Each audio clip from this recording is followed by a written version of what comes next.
When Femi arrived at the university, it felt like stepping into another world.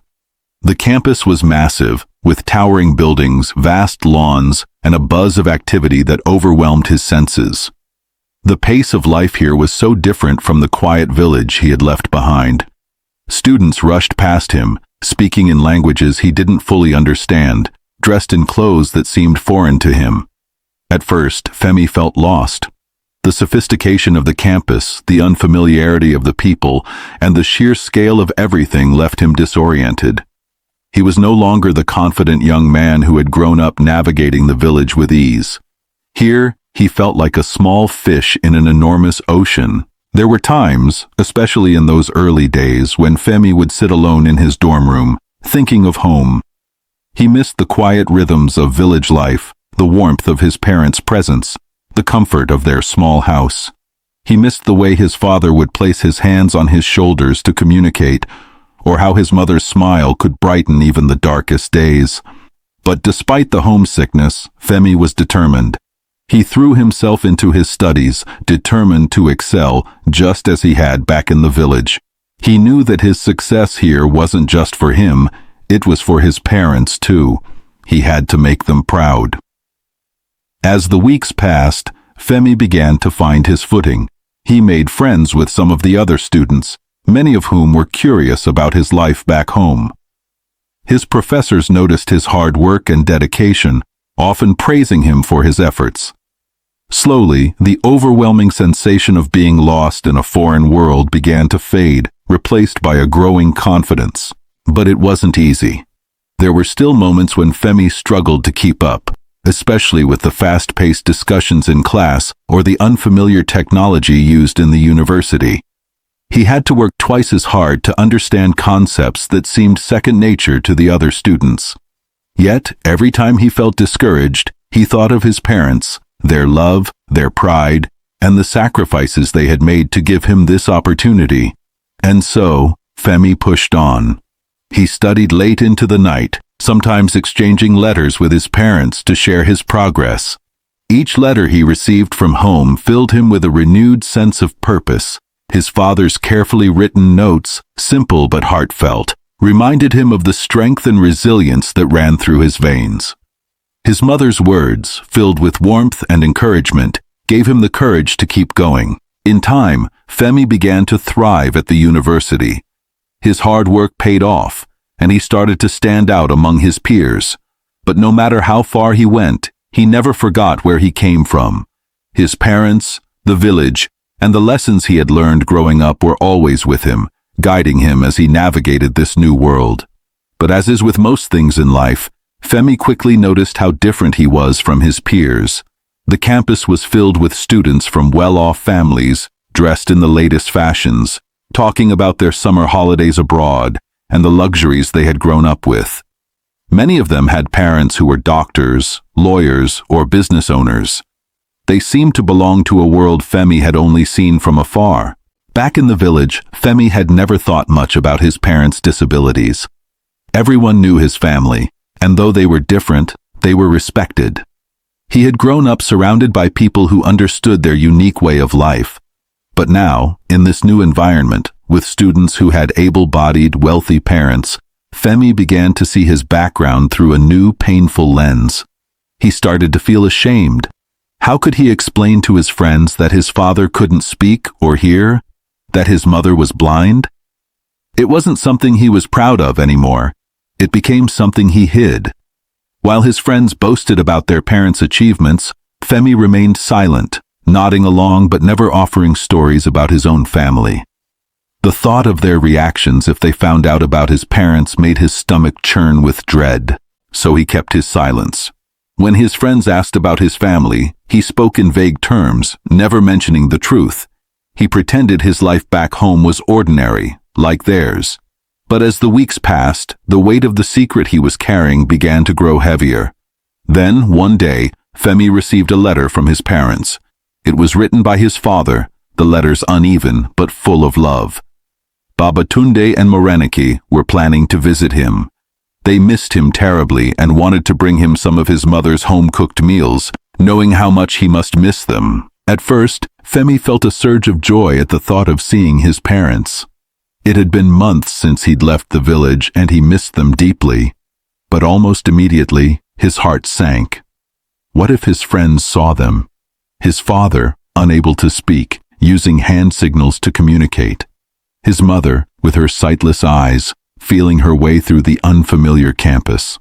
The thought of his friends' judgment, their pity, was too much to bear. For days, Femi wrestled with himself. He wanted to see his parents, to hold them and tell them about everything that had happened at university. But the fear of what others might think began to eat away at him. He wished they hadn't decided to visit, wished they had stayed in the village where no one would see them.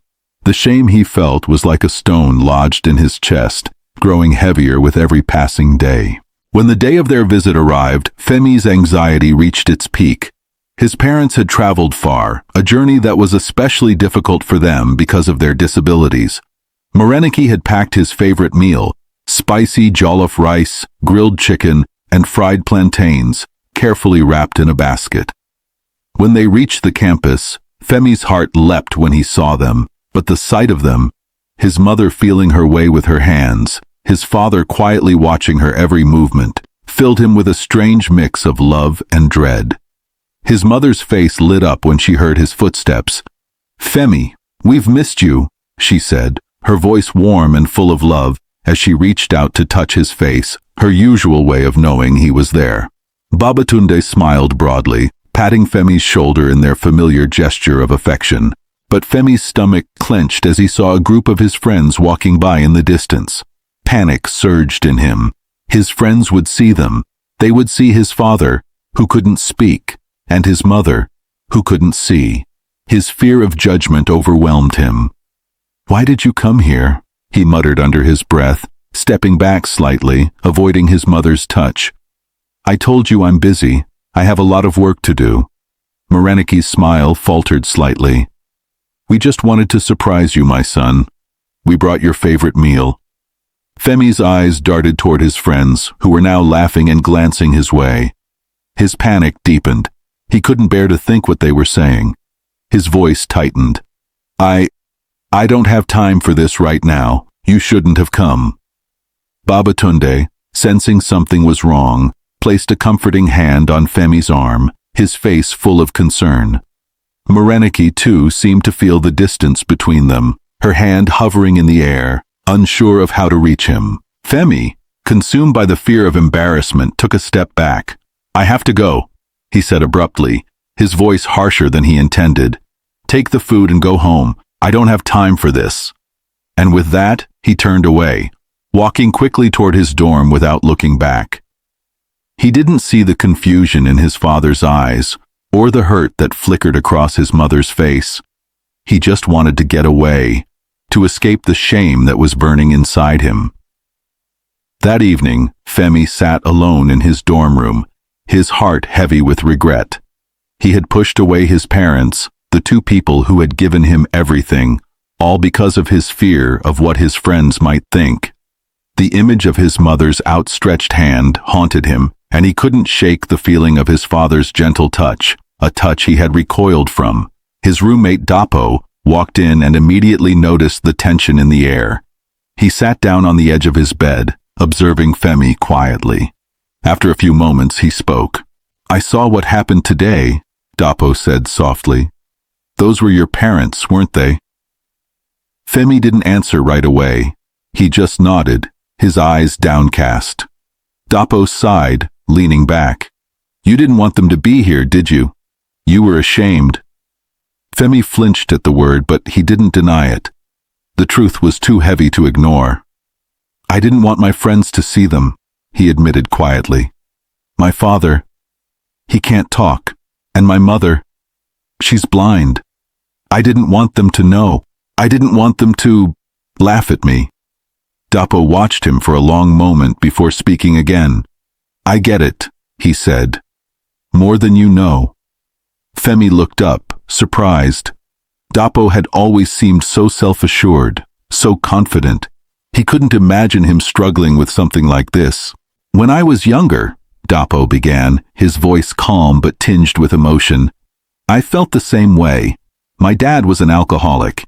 Every time he drank, he'd embarrass us. He would show up at school events drunk, stumbling around, slurring his words, making a fool of himself. I was so ashamed of him. I didn't want anyone to know. I avoided him, pretended I didn't have a father. And it worked. For a while. No one knew. No one laughed at me. But it ate me up inside. Femi listened intently, the weight of Dapo's words sinking in. Then one day, my father got really sick. The alcohol had done too much damage to his liver. I didn't have much time left with him. When I went to visit him in the hospital, he apologized. He told me he was sorry for all the ways he had embarrassed me, for not being the father I deserved. But then he said something that I'll never forget. He said, "I know you were ashamed of me. I know I wasn't what you wanted me to be, but I always loved you. That's what mattered most to me." Dapo paused, his eyes distant as he remembered his father's words. "He died not long after that," Dapo continued, his voice tight.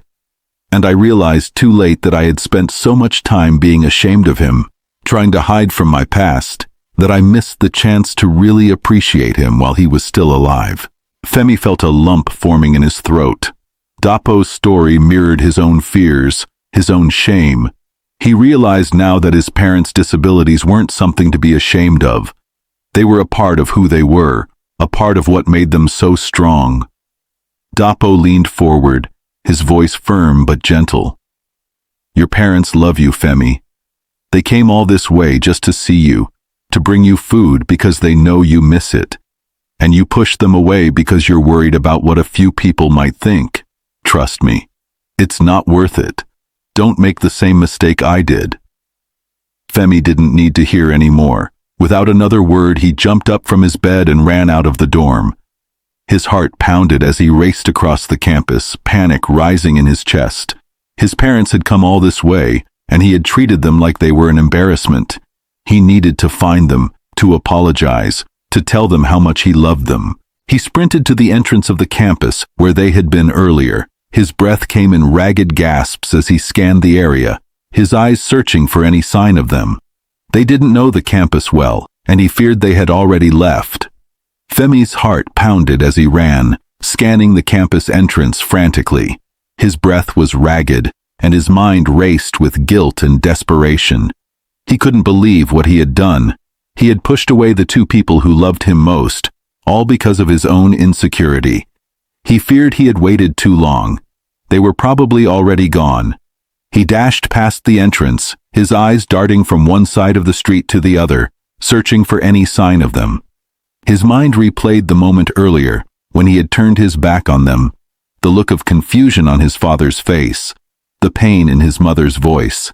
How could he have let his fear of judgment overpower his love for them? As he ran, he spotted a small figure near the road. It was his mother, Moreniki, holding onto his father's arm, as they slowly made their way toward the bus stop at the edge of the street. Babatunde was guiding her carefully, and the basket of food they had brought was still tucked under his other arm. Femi felt his chest tighten with emotion. He bolted toward them, his feet pounding against the pavement. "Mama! Papa!" he shouted, his voice cracking with desperation. "Wait!" Moreniki's head lifted slightly at the sound of his voice, her unseeing eyes searching the air. Babatunde turned, his expression confused as he saw Femi running toward them, tears streaming down his face. Femi reached them, breathless and shaking. He stopped just in front of them, struggling to catch his breath as he fought to find the words. His chest felt heavy with the weight of all that he had done, but the words wouldn't come out. He looked into his mother's blind eyes, her face still radiant with the love she always showed him, and his father's silent but steady presence beside her, and the flood of emotion nearly overwhelmed him. "I'm sorry," Femi choked out, his voice trembling. "I'm so sorry. I didn't mean what I said earlier. I didn't mean to hurt you. I was afraid. Afraid of what people would think.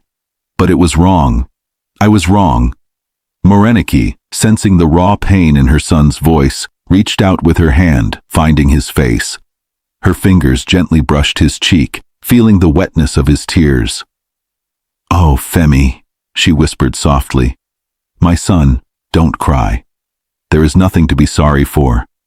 We know how hard it is for you here." But Femi shook his head, overwhelmed with guilt. "No, Mama, I hurt you. I let my fear and shame control me, and I pushed you away. I was scared of what my friends would think of me because you're different. But I was wrong to feel that way. I'm not ashamed of you. I'm proud of you both. You've taught me more about strength and love than anyone else in this world." Babatunde, though unable to hear his son's words, could feel the intensity of the moment through Femi's trembling hands and the tears in his eyes. He placed his hand gently on Femi's head, a gesture of forgiveness and reassurance, his face softening into a kind smile. Moreniki's lips curled into a smile as she pulled Femi into a tight embrace. "We love you, Femi, no matter what." Femi wrapped his arms around his mother and father, holding them both close. In that moment, the weight of his shame lifted. He didn't care who saw them or what anyone thought. His parents were his world, and their love was worth more than the approval of anyone else. "I love you too," Femi whispered, his voice thick with emotion. "I'm sorry I forgot that for a moment." They stood there for a long time, the three of them holding each other in the soft light of the setting sun.